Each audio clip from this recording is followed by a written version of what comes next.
RCB के IPL retention के बारे में बात करेंगे, किसको रिटेन किया है, किसको जाने दिया है, सब बात नहीं करेंगे, ये तो इंटरनेट पे है हर जगह पे। फिर ऑक्शन स्ट्रेटेजी के बारे में बात करेंगे, कौन खेलेगा अगले साल, क्या प्लेइंग 11 होगी, फिर किसको खरीदेंगे अगले साल ऑक्शन में, ये सारी बातें करेंगे। The first name that struck with me was Jacob Bethell. उनको रिटेन किया है। हालांकि न्यूजीलैंड का सीरीज इतना खास नहीं रहा, 9 मैचेस में एक भी हाफ सेंचुरी नहीं आई, बट आई फील कि he is still young and he is a good player to have. It adds question, अगर कोई ओवरसीज बैट्समैन इंजर्ड हो जाते हैं तो he can play a role. And I feel कहीं ना कहीं प्लेइंग 11 में भी जगह मिल सकती है एज अ इम्पैक्ट प्लेयर, क्योंकि 22 साल के ही है, फॉर्म अभी नहीं है, ठीक है, बट अभी आप वो एशेस खेल के आएंगे, फिर बीच में एक सीरीज है, अगर फॉर्म में आ गए तो he will have a good outing, but I am not sure कि उनको इतना ज्यादा खेलने का मौका मिलेगा। जॉश हेजलवुड भी एशेस खेल के आएंगे, आई होप कि वो भी रिकवर रहे, फिट रहे नेक्स्ट आईपीएल तक। नुवान तुषारा को भी जाने दिया है, हालांकि नुवान तुषारा कभी भी आरसीबी के कोर टीम का पार्ट नहीं थे। तो टोटल बजट आरसीबी के पास है 16.5, और जो 5 करोड़ बीसीसीआई देगी, तो टोटल 22 CR है आरसीबी के पास। आरसीबी ये ऑक्शन में चिंगारी जरूर ऐड करेगी, कोई प्लेयर को ले या ना ले, बट सीएसके और केकेआर के बीच में झगड़े लगाने का काम तो आरसीबी करने वाली है, जो बजट आरसीबी के पास है। कंसिडरिंग 22 CR, एक तगड़ा प्लेयर तो आरसीबी ले ही सकती है, मुझे ऐसा लग रहा है, but again first priority CSK की, और उससे भी पहले केकेआर की होगी, क्योंकि उनके पास बजट ही बहुत ज्यादा है। मयंक अग्रवाल भी सेम टीम का पार्ट नहीं थे, वो तो एज अ सब्स्टिट्यूट आए थे, फिर उनको भी वापस रिलीज किया। एंड आई फील कि it's a right decision somewhere, क्योंकि आरसीबी की बैटिंग लाइनअप बहुत ही ज्यादा सेट है, जैसे कि विराट हो गया, सॉल्ट हो गया, मिडल ऑर्डर में रजत पाटीदार है, देवदूत पडिक्कल है, फिर उसके बाद आते हैं तगड़े और स्ट्रॉन्ग टीम डेविड। अगर टीम डेविड का आईपीएल ये अच्छा रहा तो आरसीबी को वन साइड 1-2 मैच तो जिता ही देंगे। टीम डेविड बहुत ही तगड़े फॉर्म में, इंडिया में भी बहुत अच्छा खेलेंगे इंडियन कंडीशंस में। एक ऐसा प्लेयर है आरसीबी के पास जो आरसीबी का हुकुम का इक्का हो सकता है, रोमनो शेफर्ड। अभी जो सीरीज हुई थी वेस्ट इंडीज की, बहुत ही अच्छा खेले अगेंस्ट न्यूजीलैंड, बॉलिंग से भी परफॉर्मेंस आया है, पीछे फिर बहुत ही लास्ट आके मार रहे हैं। मैंने देखा एक मैच में कुछ 7वें नंबर पे आए और कुछ 30-35 रन मार दिए, तो बहुत अच्छा खेल रहे हैं रोमनो शेफर्ड, एंड आई फील कि आरसीबी के लिए बहुत क्रूशियल प्लेयर हो सकते हैं। देखो बाकी टीम जहाँ पे स्ट्रगल कर रही है फिनिशर ढूंढने के लिए, आरसीबी के पास 3-3 फिनिशर है, जितेश शर्मा, डेविड और रोमनो शेफर्ड। टीम साइफर को क्यों जाने दिया पता नहीं यार, शायद होल्ड कर सकते थे, बट आरसीबी को विकेट कीपर की जरूरत है नहीं, उनका विकेट कीपर उनके पास दोनों है, फिल सॉल्ट भी है और जितेश शर्मा भी है, शायद इसकी वजह से जाने दिया होगा, मालूम नहीं। और उनका फॉर्म भी डिसेंट ही है ऐसा देखा जाए तो खैर ठीक है, रिलीज करते तो थोड़ा पैसा भी आता है। सबसे शॉकिंग मुझे लगा रसिक सलामदार को रिटेन किया 6 करोड़ में। गए सीजन ज्यादा मैचेस खेलने नहीं मिले थे, होपफुली ये सीजन खेलने मिले, प्रोबेबली उनको थोड़ा ग्रूम कर रहे हैं। यंग भी है, 25 साल के है, इतना भी ज्यादा यंग है नहीं वैसा देखा जाए तो।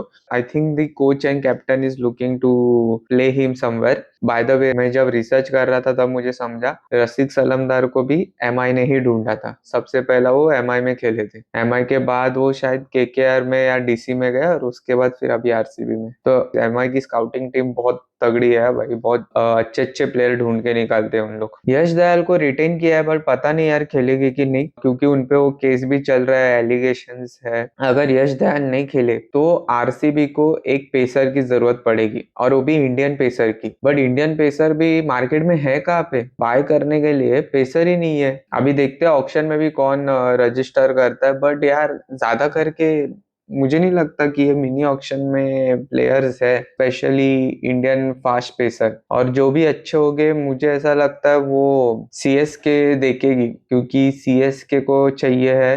केकेआर का देखा जाए तो केकेआर के इंडियन पेसर सॉर्टेड है, उन लोग ओवरसीज पेसर देखेंगे, शायद पतिराना पे ध्यान दे उन लोग, बट उनके इंडियन पेसर शॉर्टेड है। आरसीबी का स्पिन बॉलिंग डिपार्टमेंट कहीं पे थोड़ा डामाडोल है, मुझे ऐसा लगता है। लास्ट ईयर लिविंगस्टन से 2 ओवर डलवा के ले रहे थे। कृणाल पांड्या बहुत अच्छी बॉलिंग कर रहे हैं, 4 के 4 ओवर डालते हैं। I consider Krunal Pandya as full time spinner, proper हर मैच में 4-4 ओवर डालेंगे, इकोनॉमिकल स्पेल डालेंगे, तो उनके तो 4 ओवर पक्के है।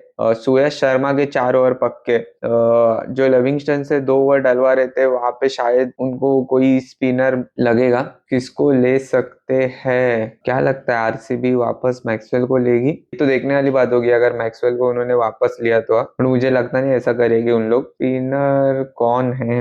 रवि बिश्नोई है, राहुल चहर है। रवि बिश्नोई को एलएसजी ने रिलीज किया है, तो ये दोनों बहुत ही अच्छे स्पिनर है। अगर ये बेंगलोर के पास आ गए तो भाई इनकी टीम बहुत तगड़ी है फिर। बट शायद बाकी लोगों को भी स्पिनर चाहिए तो उन लोग ले लेंगे। अभी ये कैसा हो गया मालूम है मिनी ऑक्शन में, अगर केकेआर अलाउ करती है तो बाकी टीम्स को प्लेयर मिलेंगे, अगर सीएसके अलाउ करती है तो बाकी टीम्स को प्लेयर मिलेंगे। इतना बड़ा गैप है वो पर्स में कि अगर केकेआर चाहिए तो तुमको प्लेयर मिलेगा, ऐसा हो गया।